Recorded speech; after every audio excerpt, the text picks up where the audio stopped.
I don't know that I've ever met anybody that loves confrontation, but some of us are better at it than others. That's what we're going to talk about today on this edition of the Healthy Church Staff Podcast, When to Confront. Hi, my name is Todd Rhodes. I'm your host today on the podcast. I'm also one of the co-founders over at chemistrystaffing.com. And interpersonal relationships and those dynamics are tough in life, but they're even tougher sometimes in the church.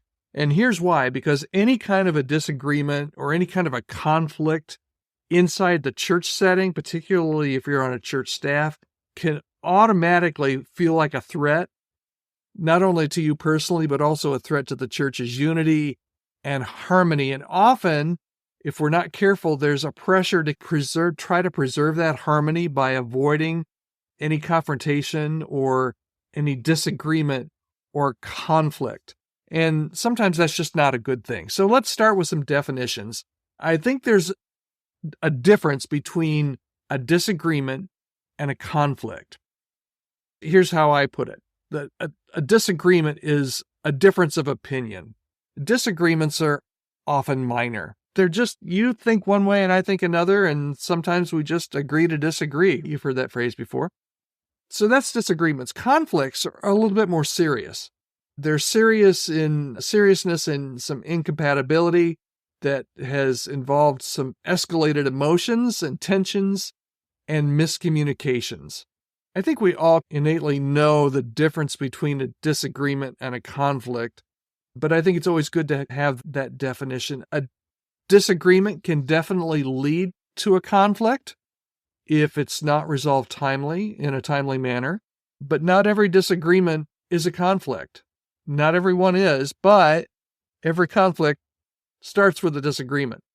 So here's our two things that I really want to drive down on today that hopefully will help you to know when we talk about confronting other believers, other staff members, other congregation members. When do we do that? And here are the two components: confront early and listen actively. And when I say confront or confrontation, that sounds really negative. It's too strong of a word, I think. But here's the goal. There needs to be discussions. Maybe discussion sounds a little bit better, doesn't it, than confrontation? It's not nearly as daunting. But the goal needs to be discussions that bring clarity and frame these discussions so that there's an opportunity to avoid any future conflict. You want to nip it in the bud so that disagreement doesn't turn into a full-grown conflict with serious implications. So avoidance might seem easy. A lot of times, particularly in disagreements, not so much in conflicts, but in disagreements, you're not even sure if it's a deal. You're not even sure if it's a thing. It bothers you, but you're not sure if it bothers the other person. Communication is great. And while you can avoid that, if you're not sure if they have a problem and they do have a problem and they're harboring some stuff and you're harboring some stuff, that's going to lead to some bigger problems. It's best just to start with some conversations and have some open conversations as much as you can. Those discussions will help bring clarity and will help you determine, hey, let's just leave this as a disagreement, or if this is going to escalate more into a conflict. So it all starts with that open communication. And then once you start having that communication, you can differentiate between the two of you or the group. Is this a disagreement, just something that we're going to disagree on, and it's okay, you're okay, I'm okay, we're all okay, we just disagree? Or is this going to be something that's going to turn into something a little bit more serious, into some kind of a conflict? What is it? Which is it? And if you can identify those early signs of those brewing issues, those behaviors and those activities and those tensions, if you can identify those early, you can a lot of times avoid things turning in from a disagreement to a conflict. Determine the seriousness and determine, not just in your mind, but in everybody's mind, and you and the other person's mind, is this really important? I cannot emphasize as much. You need to not just go in when you have these conversations, not just go in to prove your point. You really need to do some active listening. You really need to try and understand the different perspectives, right? That's why you're having the conversation, because you have one perspective, the other person has a different perspective. Try and approach that with some active listening and some empathy. So here's what happens if you avoid the conversation. And here's the rule of thumb for me. When I feel like, I wonder if I should have a conversation, I probably should have the conversation, right? If you don't have the conversation, there's going to be potential escalation. There's going to be disharmony both between you and the other person. There could be some disharmony in the church, either at the staff level or even at the whole church level. There could be some long-term damage if you avoid having this really important conversation to talk these things through. One of the things we always did as I was an elder at our church was we ended our board meetings, and sometimes we'd have a board meeting that was maybe a little bit contentious.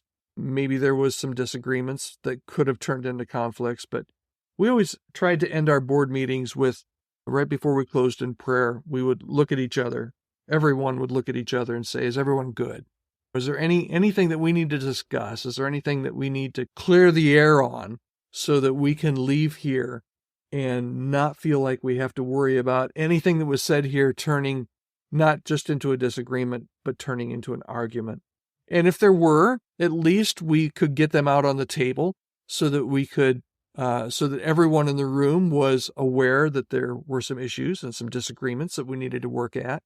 But it allowed us to, like I said, clear the air so that everyone knew how everyone else felt. Nobody was harboring any resentment that could turn in not just to a disagreement, but turn into an argument or an open conflict.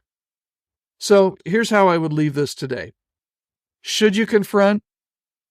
Should you have a conversation if you don't like the word confront, like I don't? Yeah, you should. Or early. As soon, like I said, as soon as you feel like, hey, should I have this conversation? You probably should have the conversation. So do it early. Have the conversation early. Listen actively. And try for a timely resolution that will enable peace and promote harmony in your staff and in your church. And this goes for your staff and your congregation. So I hope this has been helpful. If someone has come to mind that you have a disagreement or you're not even sure, but you think maybe I should just have a conversation with this person. Or maybe it's a full-blown conflict and you just got to sit down and have some conversations. If someone comes to mind, I would encourage you to do that this week. The longer that it goes without having that conversation, the more likely that this is going to turn into a conflict that could be quite ugly and hurt you and your family and your church.